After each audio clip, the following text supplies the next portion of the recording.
Welcome back, guys. Another episode of the R31 saga. Had an unsuccessful night last night trying to get to bed early. Yet again, failed. It just doesn't seem to work for me. But did manage to get up a reasonable hour this morning and have just been doing a bit of prep just to get this motor ready to go in. I did find a little bit of a design flaw with my new coil and bracket.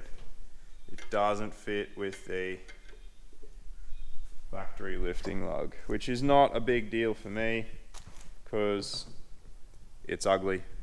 I'm going to get rid of it anyway once it's in there. Plus I had to borrow that one off Max's car. So this is our brand new extreme clutch lightened flywheel and our brand new heavy duty CD clutch.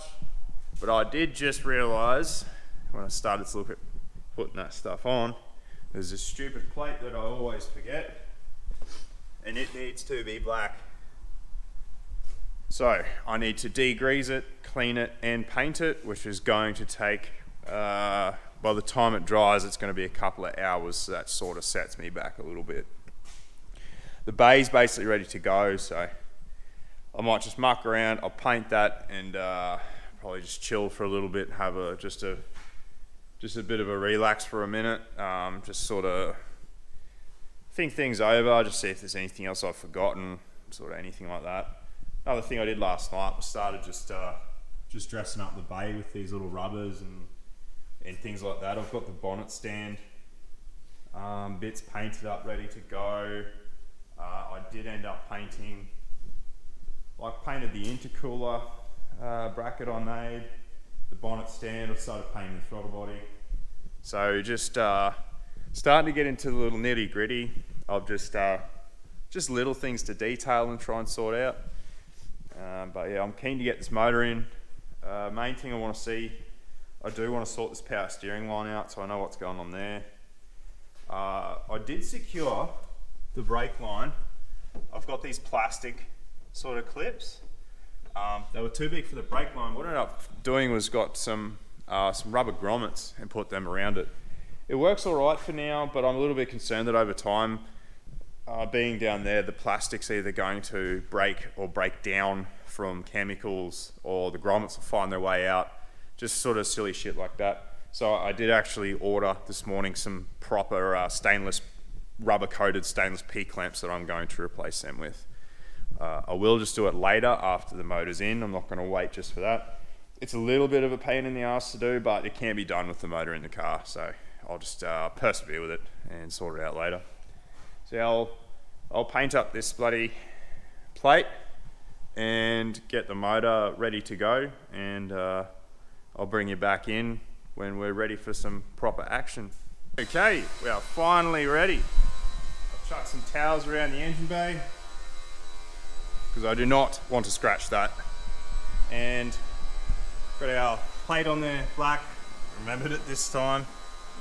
Our brand new extreme clutch flywheel, lightened flywheel, and brand new Exceedy heavy duty clutch kit. And yeah, as far as I know now, that's it. It's ready to go in the hole. So I'm just going to quickly give the old man a hand, just clean up this posi truck, trying to find track down that oil leak. So give him a hand, and then he'll probably just give me a quick hand just to get this in there. Without a gearbox, it should be pretty straightforward and fairly simple, and it should just drop in there, more or less. So yeah, I'm keen as, I'm really excited now.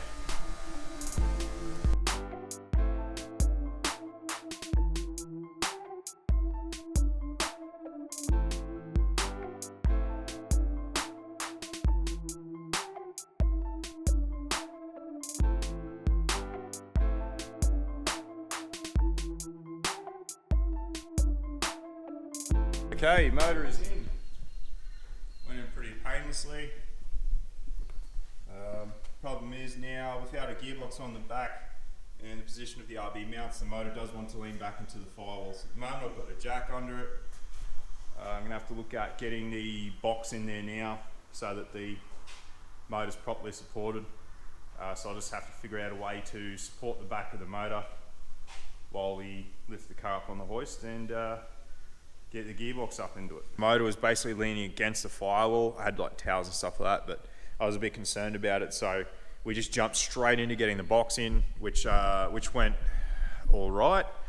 You have a problem when you try and put the boxes in, as I'm pretty sure Max already knows about from the last time he did his, but I didn't, where the lump in the bell housing for the starter motor hits on the firewall. So what you actually have to do is twist the box to get the shaft in enough that you can then straighten it up before you can actually get the box in and home. It was a little bit of mucking around, but honestly it wasn't too bad or too painful. The old man gave me a hand with that, so got the box in. It leaked a lot of oil out of the rear output shaft because you can't have a yoke in there because it's on the tail shaft. Made a big mess, but it is what it is. Then after that, I just went into full schizo mode and just went completely apeshit and was just flat out just trying to get things done until Dad pointed out that it was actually like 8 o'clock at night and that we should go make some dinner so we eat at a civilized hour. So it is now, let me just check, 9:30. However, I did get a lot done, made a lot of progress, and I'm really excited to show you what's going on.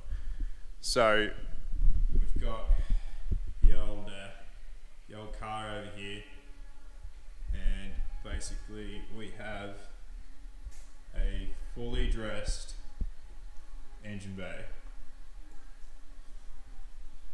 So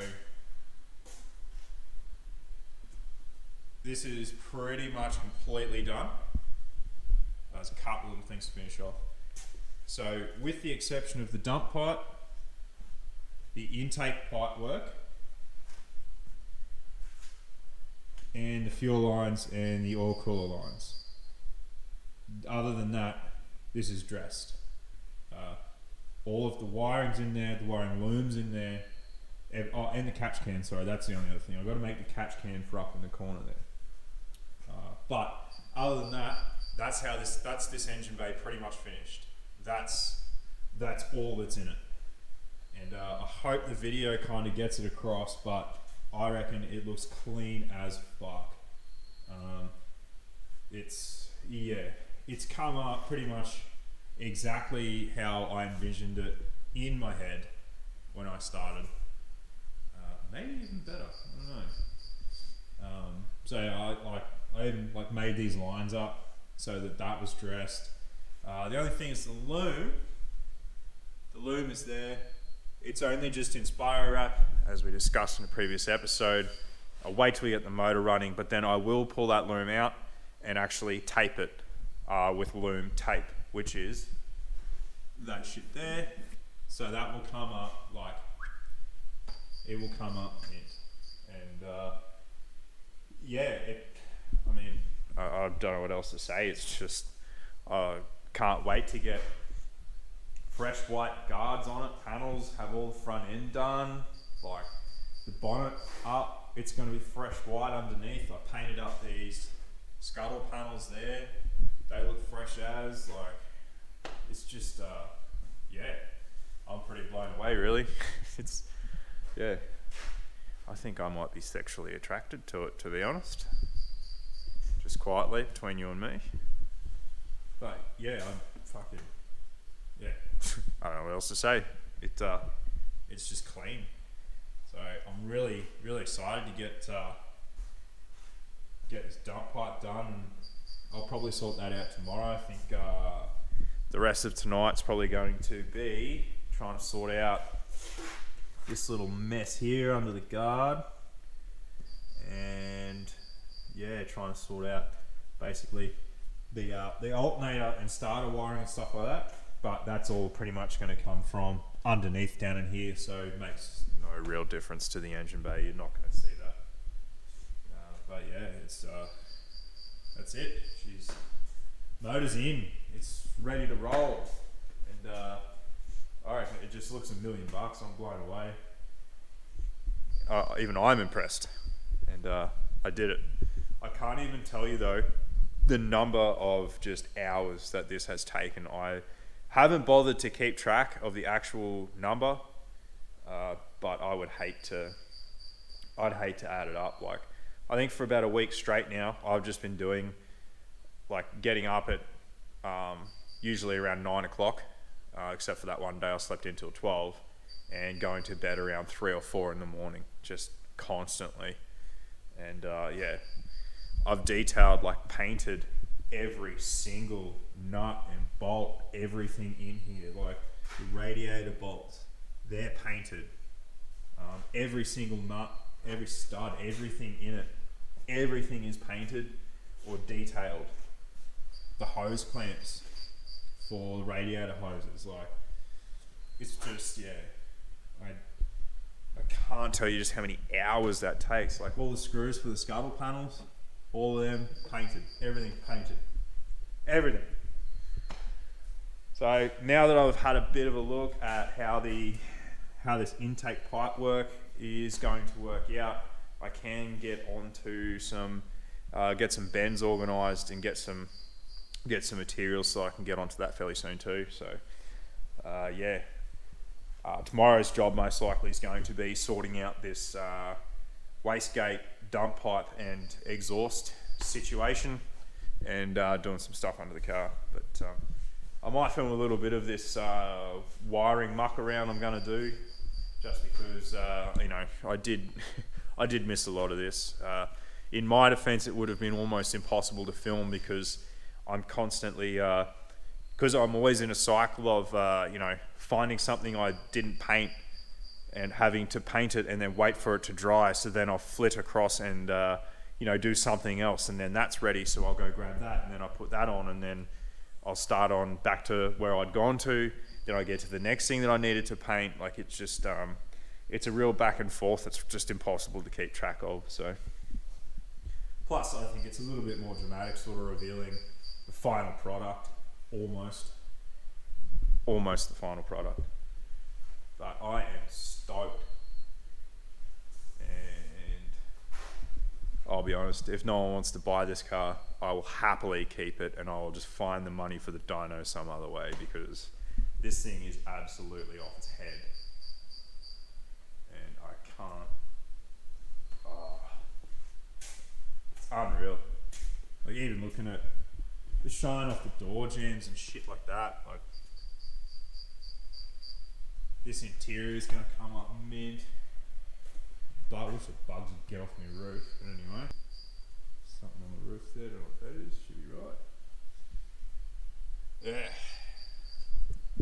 Man, I'm glad that's done though. That's like, oh, it's almost like the, I don't know, the major sort of work's done now, I reckon. Like, except for the panels, getting the doors back on. But as far as mechanically goes, and this engine bay was sort of the crown jewel of the car, so I'm glad it's done. I'm so glad it's done. And yeah, the only thing now is that I have to make sure that my shitty fab work on the intake pipe work is up to scratch with the rest of the car. Otherwise I might end up cracking the shits and getting Adam to do it or something, but I don't know. I want it done sometime soon though, so I might have to do it myself.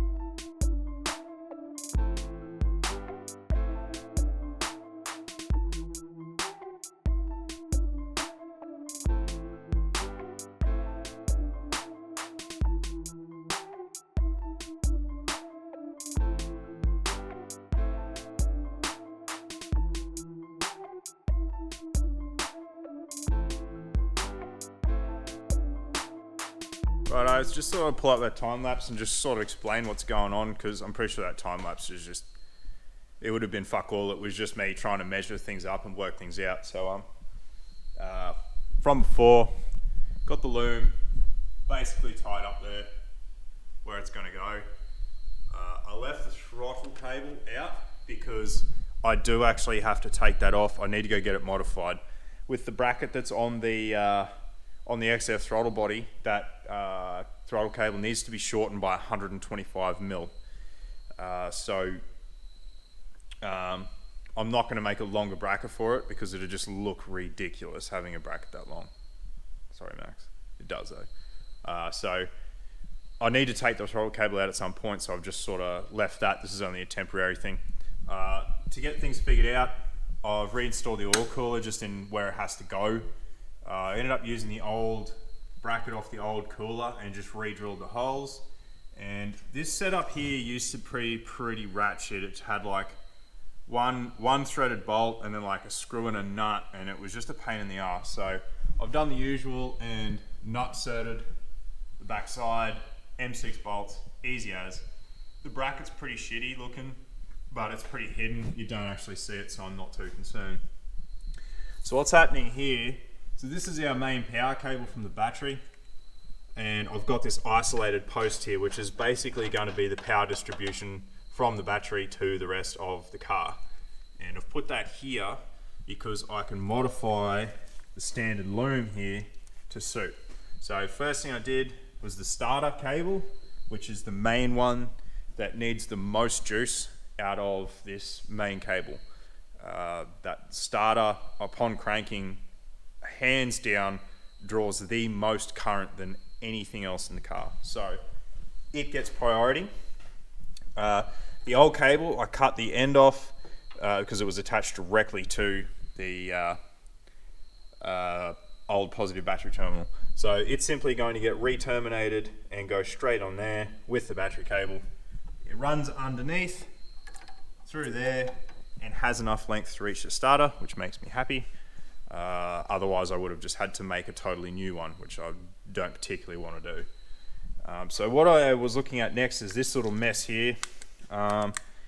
This is basically your positive 12 battery distribution to the body loom and the rest of the car. And this one here that plugs into this big white and blue boy, that is the alternator charge cable. So I was looking at how I might be able to use that. That's what screws onto the post, the terminal. I was hoping to use that, just re-drill it, but there's not enough meat on it. It's not going to work. And then I started looking at it and I untaped it and found this shit. So for some reason, like these have just been twisted and taped, which I don't know. You can get away with that for some stuff, but it's pretty unreliable for something like this. I can't believe this car sort of was being driven, but anyway, whatever. So what I'm thinking is that cable almost looks big enough to be suit a 16 square mil lug, which I have a few of. So what I'm thinking is I'm going to cut all of them off there, terminate them all into a single 16 mil lug. They all go onto that post, and that still leaves me with them there. This is the alternator wiring there, and that still gives me heaps of length to get up to the alternator. And then the rest of this here, that's the starter trigger wire. That was the old factory oil pressure sender, which is no longer used on this vehicle. And that is the box loom, of which I'm pretty sure none of it's plugged in. So I might have a look at that later as well. There is the other problem with this car is it doesn't have a working speed sensor, so it's got no speedo. As far as street vehicles go, that's kind of important. So I haven't made too many moves on sorting that out. I might consider it as we move forward, but that's pretty much the plan for now. See, this is that alternator wire there. See, I could probably simplify this quite a bit. We don't really need that plug there anymore with the way that we're setting this up. So, fuck it, I'll just leave it intact. The idea here is that I'm trying to leave the factory harness as intact as I can and modify it as little as I have to, which is why I want to keep these wires and those ones together here. And I've only modified this part of the harness. The rest of it, all from front to back, operates as per factory. So that is the plan. The rest of this crap, these relays and these fusible links that I pulled out of the engine bay, they'll all just get shoved up under there, and I'll find a way just to tie them up or keep them out of the way and out of mischief. And yeah, that should be about it. But I think I might have had enough for tonight, to be honest. I'm sort of a bit over it now. I'm really tired. It is about, what is it now? It is 11:15, so I'm thinking about just going and having a shower. Might play The Witcher for an hour or so and then just go to bed, try to get a decent night's sleep. Then tomorrow we'll get stuck into it. So I will show you the rest of this, especially as I go through and sort out the headlight loom and stuff like that. There's only so far we can go with that at this point. Obviously, with no headlights, I can chuck the headlights in. That's not a big deal. Indicators and stuff like that is more of that's a job that can be done pretty later on. I mean, indicator wiring, even if you have to extend it, it's literally only 2 wires. So it's incredibly straightforward. It's really not a problem. So yeah, I'll go for a shop in the morning, get some fluids and things like that. I'm really gearing up to hopefully firing this thing up sometime reasonably soon. And yeah,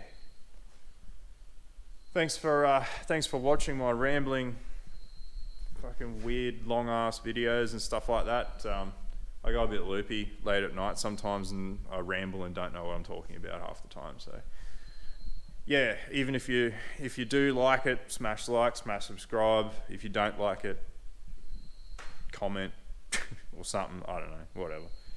And yeah, I'm gonna try and get out of these mosquitoes. So we'll see you on the next one. Cheers, guys.